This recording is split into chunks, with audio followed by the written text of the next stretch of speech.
Hello, আসসালামু আলাইকুম। আশা করি সবাই ভালো আছেন। আর যে মাল্টিমিডিয়ার পক্ষ থেকে আপনাদের আবারও স্বাগত।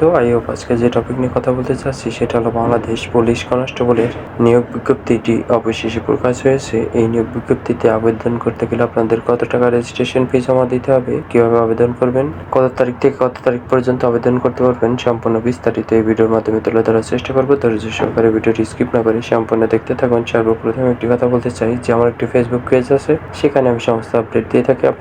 আপনারা যদি ইচ্ছুক হয়ে থাকেন তাহলে আমার ফেসবুক পেজে জয়েন হতে পারেন। আমার ফেসবুক পেজের নাম আর যে মাল্টিমিডিয়া। এবার আসা যাক মূল টপিকে।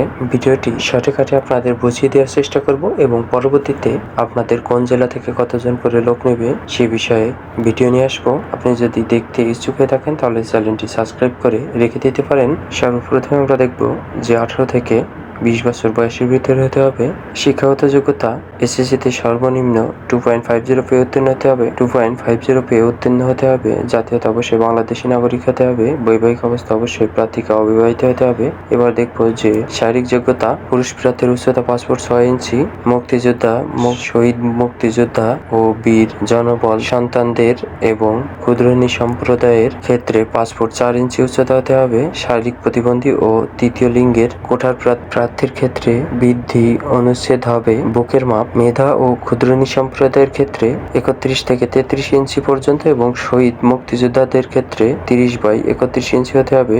ওজন, বয়স ও উচ্চতা অনুযায়ী হতে হবে। দৃষ্টিশক্তি অবশ্যই 6/6 হতে হবে। এবার আমরা দেখব নারী প্রার্থীর উচ্চতা। মেধা কোটা ক্ষেত্রে পাসপোর্ট 4 ইঞ্চি। মুক্তিযোদ্ধা ও শহীদ মুক্তিযোদ্ধা ও বীর জনবল সন্তানদের এবং ক্ষুদ্রনী সম্প্রদায়ের ক্ষেত্রে পাসপোর্ট 2 ইঞ্চি হতে হবে। আপনার আবেদন কিন্তু টেলিটক সিমের মাধ্যমে করতে হবে। এবার আমরা দেখব যে আবেদনের সময়সূচি। 5 মার্চ থেকে আবেদন শুরু এবং 31 মার্চ পর্যন্ত আবেদন করতে পারবেন। আবেদন ফি আপনার 45 টাকা জমা দিতে হবে। প্রথম SMS করবেন TR স্পেস ইউজার আইডি দিয়ে সেন্ড করে দিবেন এবং দ্বিতীয় SMS করবেন TR স্পেস ইয়েস পিন নম্বর দিয়ে সেন্ড করলেই আপনার আবেদন সম্পন্ন হয়ে যাবে। এবার দেখতে পাচ্ছেন যে কোন জেলার মাঠ কোন দিনে হবে, এটা আপনারা একটু দেখে নেবেন স্ক্রিন থেকে এবং পরবর্তীতেও আমি আবার ভিডিও দেবো কিংবা আমার চ্যানেলে ফটো বা পিকচার আপলোড দেবো যে কোন দিন কোন জেলার মাঠ অনুষ্ঠিত হবে।